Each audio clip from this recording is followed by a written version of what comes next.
Hey, my name is PolishLynx and welcome to Asphyxia, which is supposedly a longer spin-off of the game called Dejection and Ode. In case you don't know that, I played it before. It's in the cards if you want to see, or in the description. And it's for free, so you can also play it by yourself. This one is available on Steam for like €5, I think. But that's not much, right? But yeah, we have to start, of course. Let's check this out. Obviously the art is beautiful in here, so yeah. The story probably will be also great. I really enjoyed the one in Dejection. But end of talking, let's begin.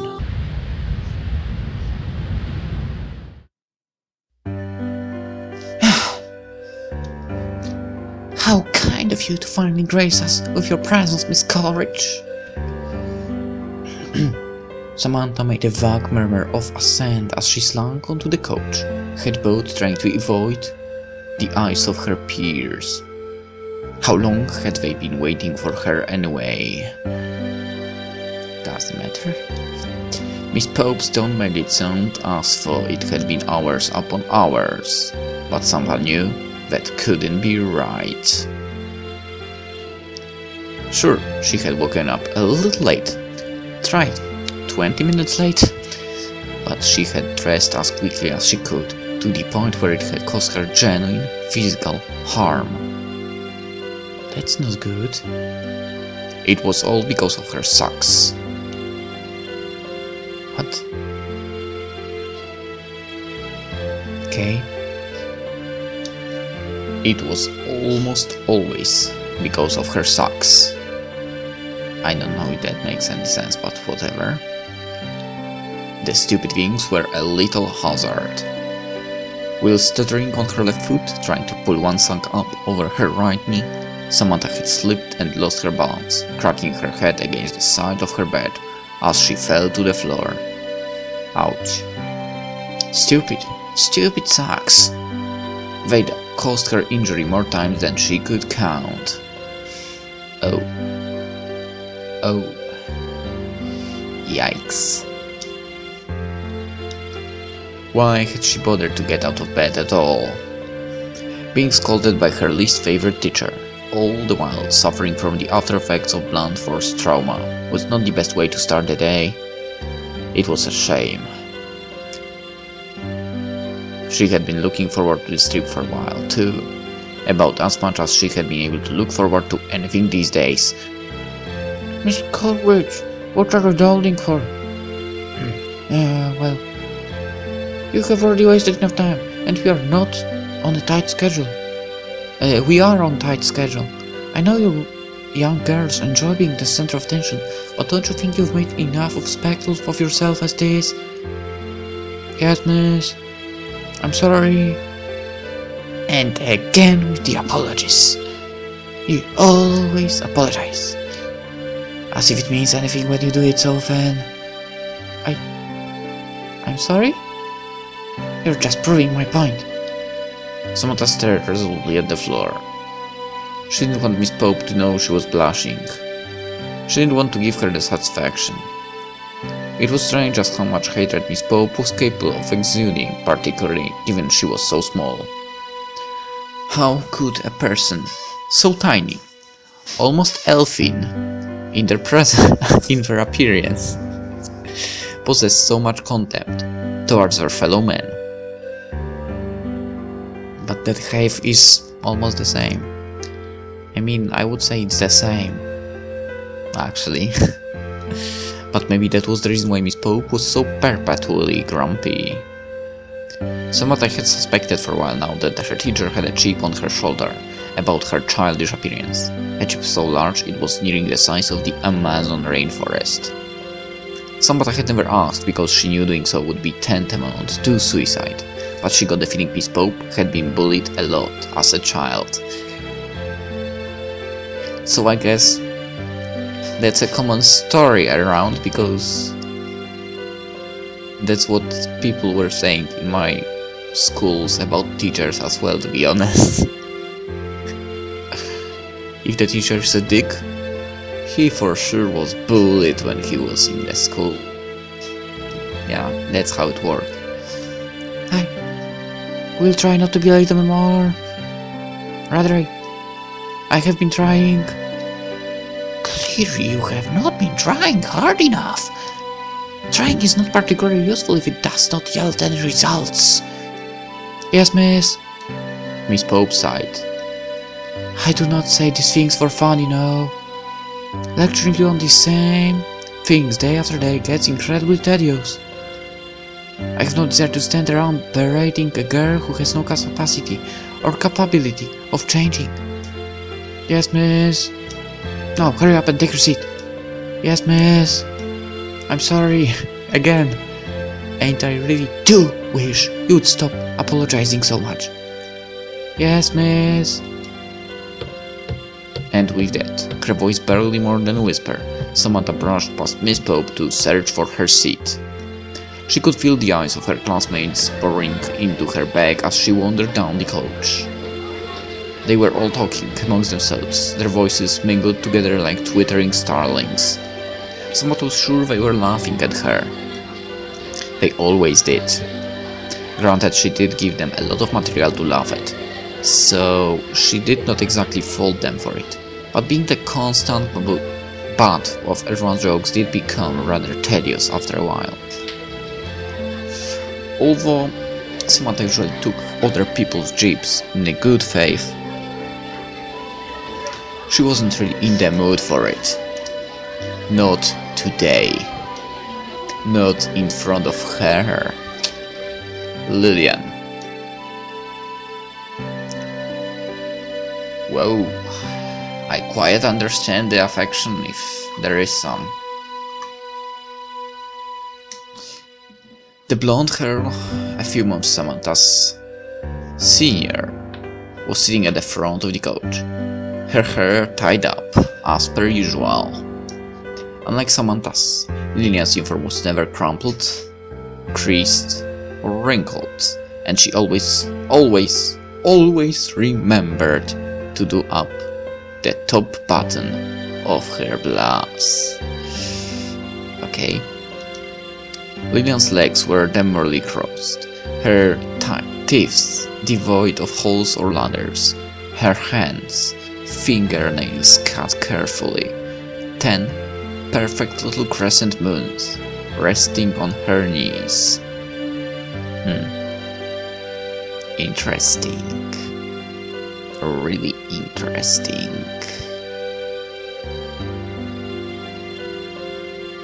Oh, by the way, the game has 4 endings. From the achievements list I can see right now. Okay.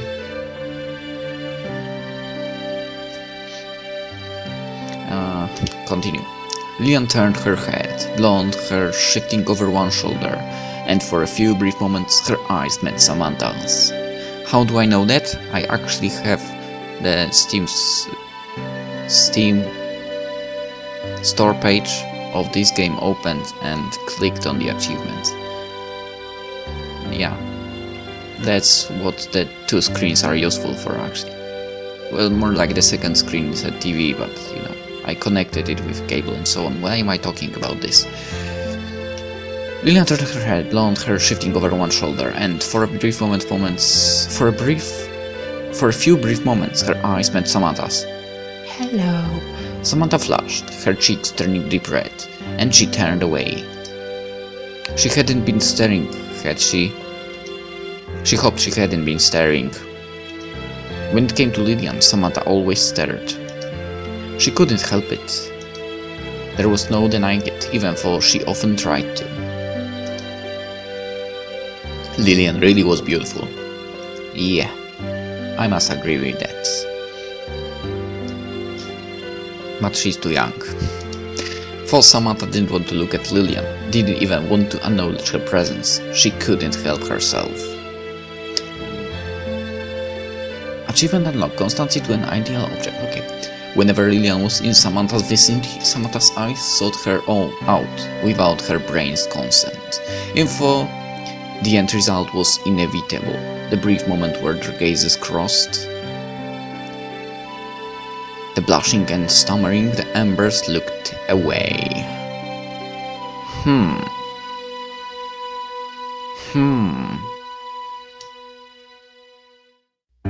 Miss Coleridge, I will not ask you again. Would you please find your seat, or were you hoping to keep us waiting until this Christmas? Samantha jumped.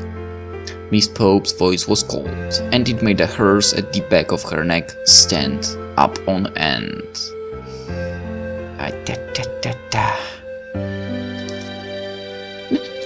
No, miss. Oh, I'm sorry. Again.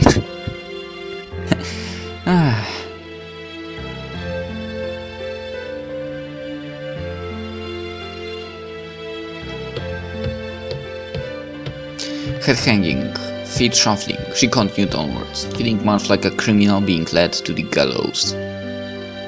Honestly, Miss Pope sighed, running one hand through her hair.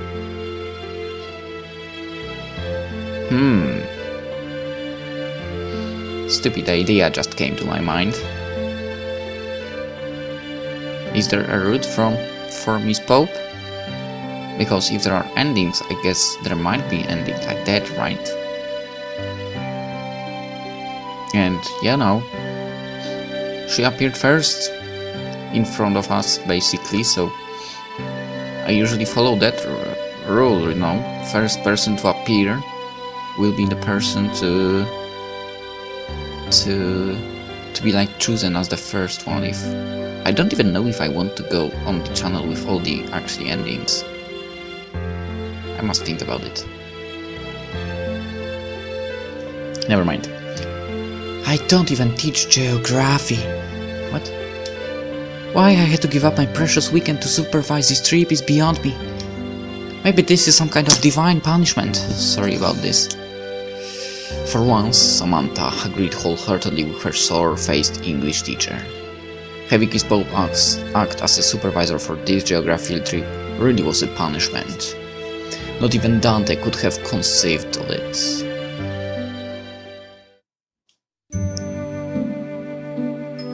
Hey Sam! Over here! Samantha found herself being waved over by her close friend, Roberta. She's nice too. The seat next to her was empty. She must have been saving it for her. Even Samantha had arrived almost half an hour late. Saving her a seat for so long showed dedication. Or maybe it showed that after 6 years of friendship, Roberta knew Samantha well enough to realize she was always late for everything. Either way, Samantha was touched. Thank you, Bobby.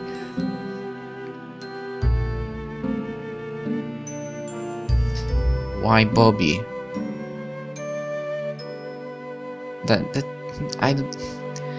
Am I the only one that thinks that doesn't really sound too good? I mean, Bobby?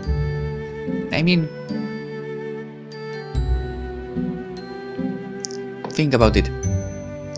If someone calls you Bobby, what's the name that comes to your mind? I'm sure it's not Roberta. I would say it would be Bob, you know, like typical Bob. Let's go. I appreciate it. It's no problem. Roberta surveyed her friend, a small frown on her face. Did you have a rough night? You can tell? The bags under her eyes look awful. Are they really that obvious? They really are. You'd have to be blind not to spot them. Thanks! And I tried so hard to hide them too. I guess I did a pretty lousy job. Samantha had never been very good at makeup, which was why she rarely bothered. She often wondered if her lack of makeup know-how was her mother's fault. Wasn't it the job of the mother to teach their daughter all the tricks of the trade when it came to lipstick, eyeliner, and eyeshadow? But Samantha's mother had never had the time. She was too busy. Much too busy to spend time with her daughter. Do you want to borrow any of my makeup? No, it's alright. I think it's early in the morning for that.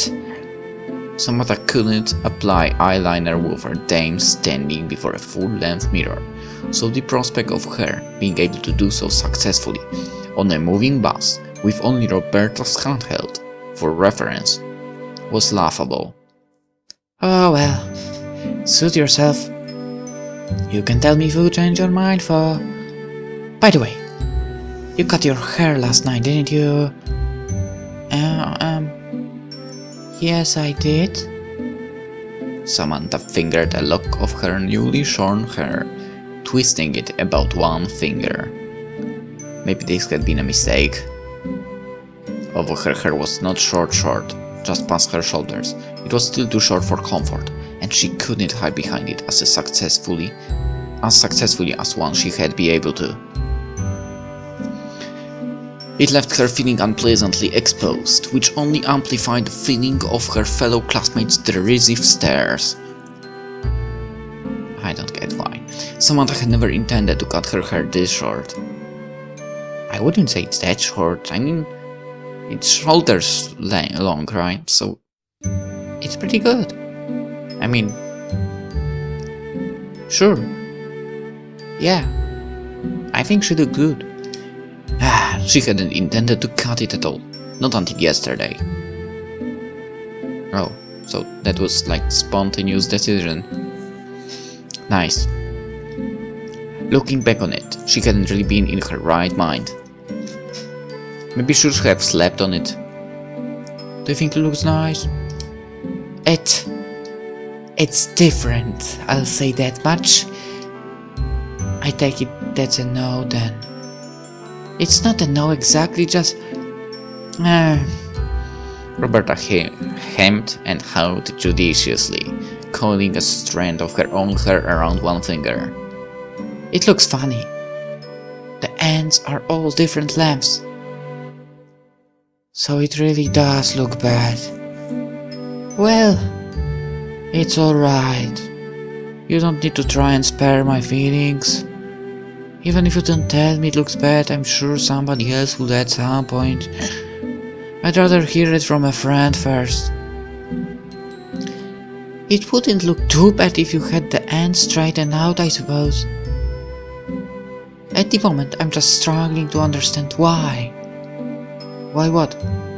Why you cut it yourself? There are people who can pay to do that, proper professionals. And if you are really absolutely headed to do it yourself, couldn't you have gone to a salon afterwards so they could trim it for you?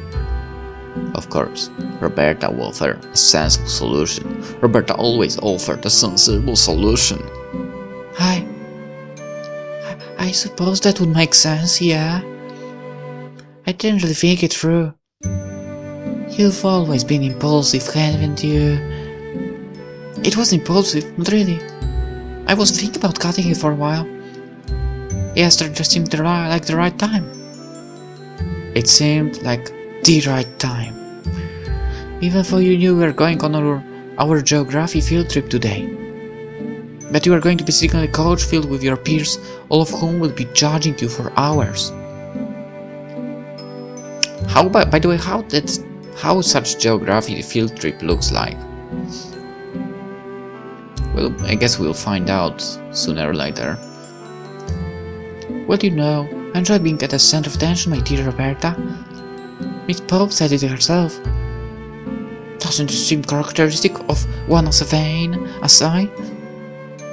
Samantha tried to rebuff Roberta's query with a dry quip, but Roberta knew Samantha too well to be taken in. Rather than smiling as Samantha had hoped, she instead frowned, her eyebrows furrowing.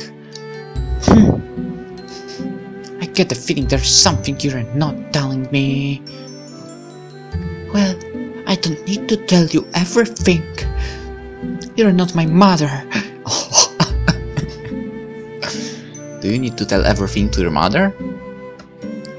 I didn't know about that. Whoops. Alright, fine. I'll be quiet. You don't need to bite my head off. I was only offering you my opinion, which you did ask for, don't forget. Samantha let her head hang. Her fringe, the only part of her hair untouched by her merciless assault last night, obscuring her eyes.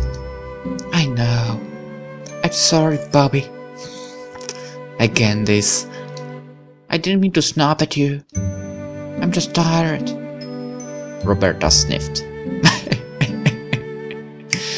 Pouty face. Sometimes I think you don't appreciate just how much I have to put up with, Sam. I know.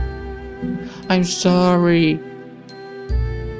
Nobody else would be foolish enough to open their door to you at 4 in the morning, you know.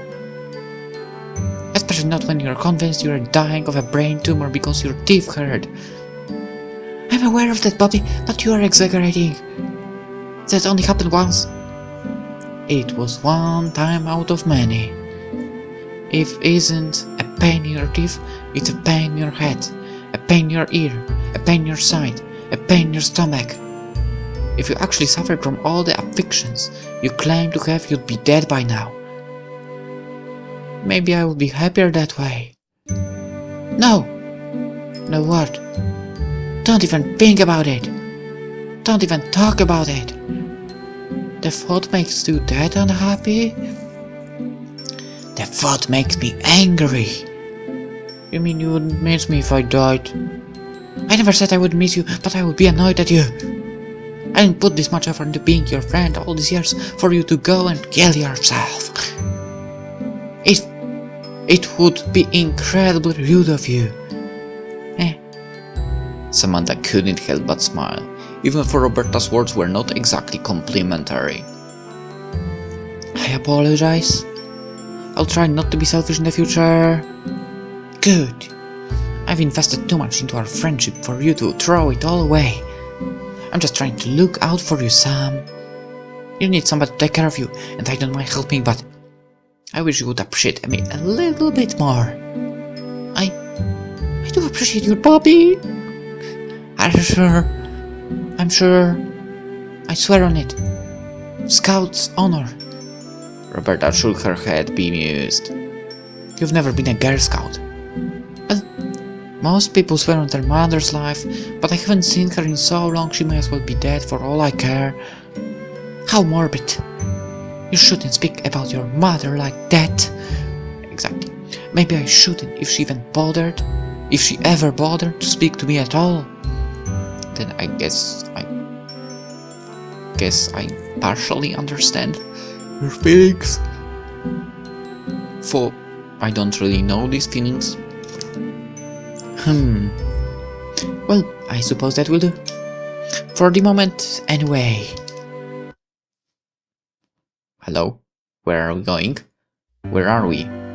Somewhat stretched, bringing her arms up above her head. The carrier bag she held in her right hand rustled the cancy side clinking together.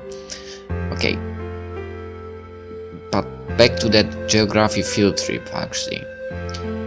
I don't know if it's the same thing. I've been on, like, what we could consider a geography field trip once. And it was like a one-day trip. It's not really the trip because, well, it was basically the same city we had the school in. Well, not really the same city, but everyone actually, well, the school, the junior high school I was in was like in other city, let's say. For it is more of a village, to be honest, but with markets and so on. But still, let's say it's a suburb of the city I'm talking about. So in that city we had a field trip, and there was an area with not really river, not really, let's say a pond, a big, yeah, let's call it a pond. And behind it there is also a freaking forest, and basically we're given maps and we had to wander around collecting stuff and so on. And this guy, I mean myself, of course, I was the leader in that. Why am I talking about this again? But yeah, it was quite fun. If this thing, what we doing in the game is similar, then I'm in for it. Because really, that's really a nice thing. Such trips are the best, to be honest. Okay, Samantha stretched, bringing her arms up above her head. The carrier bag she held in her right hand rustled, the console side clinking together. Got it. She had tossed intermittently on the coach, her eyes flickering open every time the vehicle went over a bump in the road. And she now felt even sleepier than she had done before.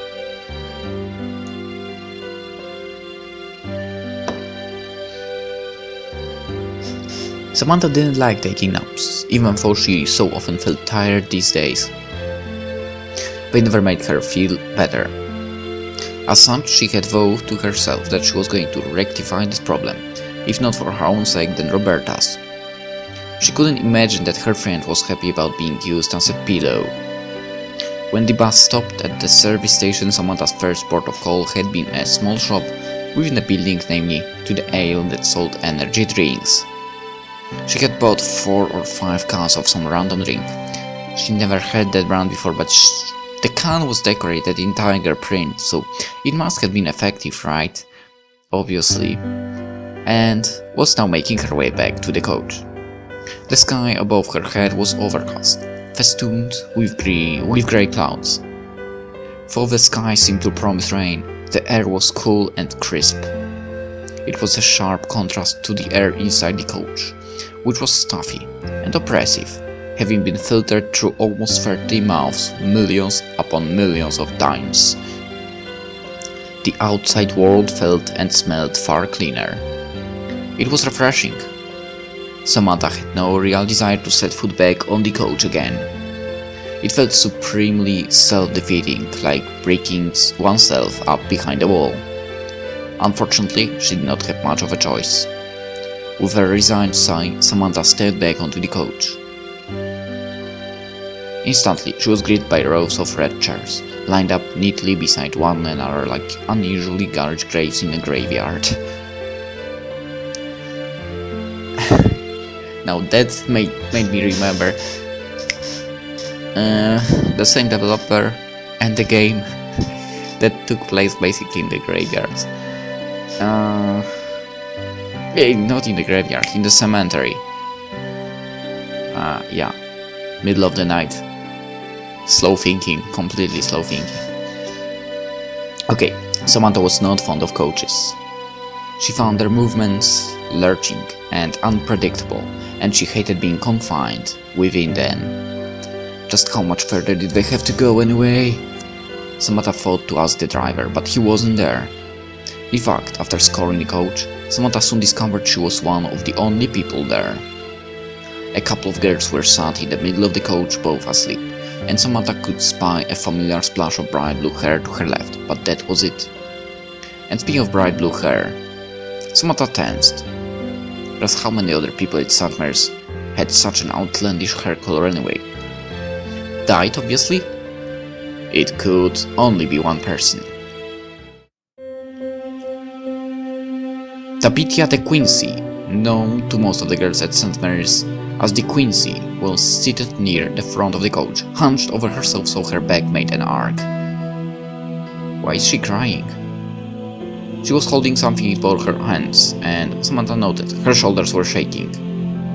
Upon further investigation, Samantha discovered with no small amount of alarm that the Quincy was crying. Uh-oh. She could not see the girl's face, but she could hear her. Small, broken sobs emitted from her mouth, even though it seemed she was trying to as hard as possible to rein them in. Samantha's grip on her carrier bag tightened. The plastic crackled. What should she do? She still had not forgotten what had occurred between herself and the Quincy a couple of months ago, and, as slow as the two girls had once been, Samantha had been trying her best to avoid the Quincy ever since that day. Oh.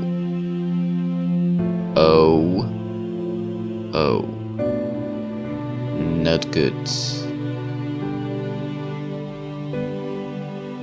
Uh-oh.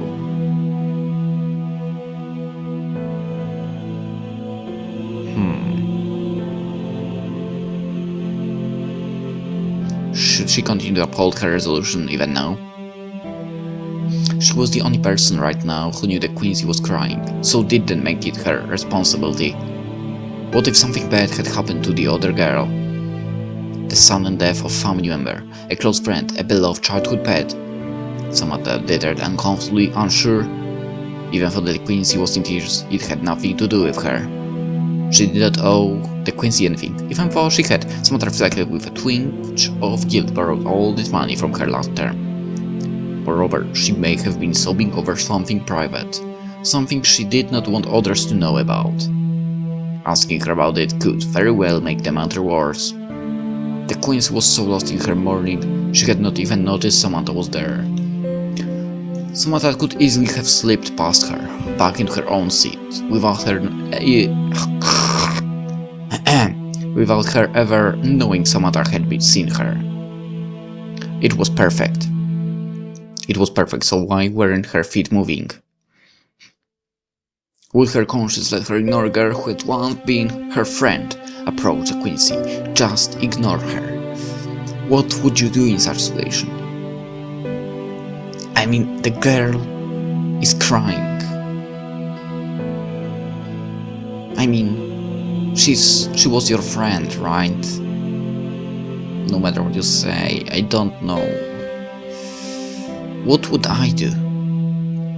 Imagine. Put yourself into the place of Samantha. Right now you're Samantha, and you see your ex-friend crying.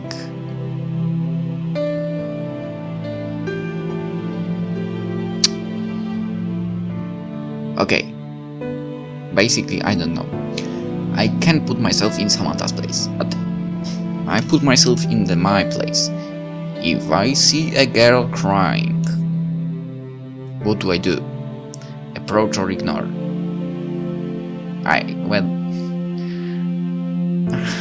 God damn it. Let's approach. I have to. The Quincy? Samantha approached the girl slowly, with the same hesitancy one would use if they were dealing with a rabid dog. Just what was she expecting anyway? Did she think the Quincy was going to bite her? The other girl might have been somewhat shameless, but not even she would have done something that outrageous. Not while she was sober anyway. Drunk on the other hand. No. Samantha did not want to think about that. She was not thinking about that. Huh? The Quincy lifted her head, blinking up at Samantha. Her eyes were red and puffy, swollen from tears, and she looked so very beautiful Samantha found she could not remain anxious for too long. What did she have to be afraid of, really? The Quincy looked like a wreck. She looked even more miserable than Samantha had felt these last few months, which was quite an achievement. Sam? You're finally speaking to me after all this time? I suppose I am. Because I told her to do that. I couldn't just ignore you. Not when you look so miserable. It would be quite unforgivable, I think. Even though Samantha had, for a few moments, been pondering whether she should do exactly that, she didn't tell the Quincy that fall. She didn't need to know. Sam? Oh, Sam! And I thought you would never speak to me again! You really are a sweetheart after all. Perhaps. I find it hard to keep grudges. They all seem so pointless. They just make people unhappy. That's true. I have been feeling quite bad over what I did. I know I should not have done it. I'm just impulsive, I suppose. The Quincy smiled shakily through her tears, which were still dripping from down her cheeks, and sniffed. She wiped her eyes with the back of her arm, perhaps attempting to make herself more presentable, and sat up a little straighter. So, if you don't mind me asking, and this subject matter is not too delicate for you to discuss, why are you crying? Would something bad happen? Something bad, huh? I guess you could say that. It was pretty bad. What was it? It's hard to explain. I don't know if you would understand.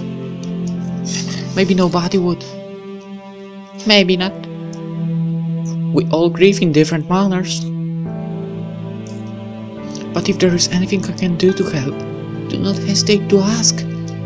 I can hardly leave you when you look so very unhappy. Thanks. Well, the Quincy gave Samantha a wintry smile, her lower lip trembling. I guess there is no easy way to deal with such a thing. The death of a loved one is always painful. But it hurts. For I know it's silly, it really does hurt. Samantha's eyes widened. So it was as she had thought. The Quincy really had lost a loved one, and recently too, by the sounds of it. Samantha was no stranger to bereavement. Her own father had died when she was only 7 years old, and was a memory that had stayed with her, following her from place to place more persistently than her own shadow. She could remember sitting in the parish church of Ottery St. Mary, with its vaulted ceiling and stone arches, listening to the vicar as he conducted his service, and to the vicar. Samantha had grown restless and started to gnaw at her fingernails during the vicar's speech, nibbling them down into stumps. Her mother had noticed and had been less than impressed.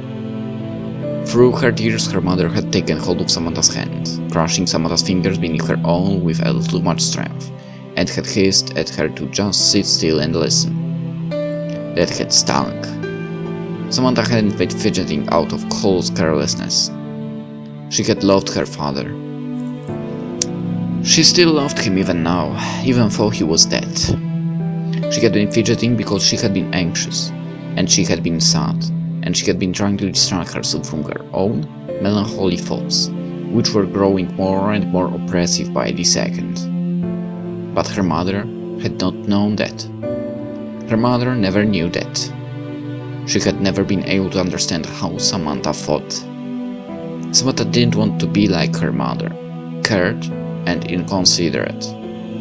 Instead, she wanted to be kind and caring. Maybe that was why she had, despite her own worries, chosen to pause and speak to the Quincy. Now that she had committed herself, she could not just turn and leave. I really am sorry for your loss, Tabitha? What? When did you hear the news? It was fairly recent. Only a few minutes ago, actually. A few minutes? Samantha frowned. What did the Quincy mean by that? Had one of her family members sent her a text message? That must have been it. It sounded like quite a harsh way to break the news over a recent death. Technology was convenient, but it could be so impersonal. That's right. And it was so sudden too. I mean, I already got a few bad endings, but I really thought I could prevent it this time. I was so convinced. I thought I made all the correct choices, but in the end it still didn't work. Hannah still died. Who is Hannah? My cute little Hannah.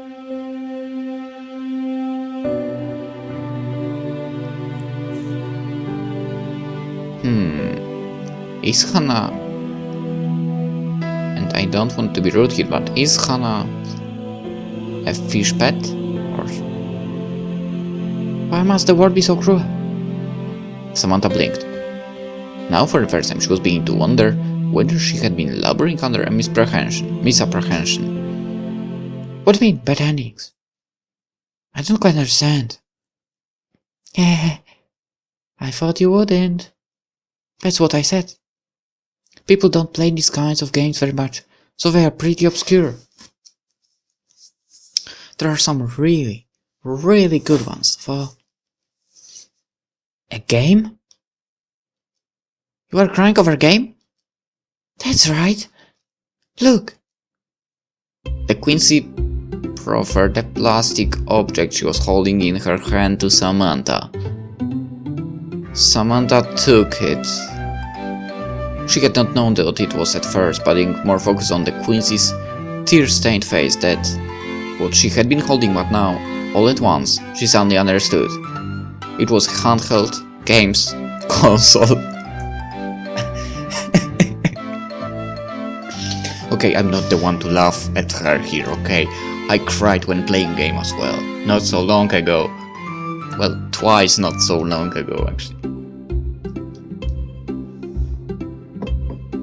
One moment you can already see on the channel, the other moment coming soon. Oh my god! Thanks for pointing this out in Asphyxia.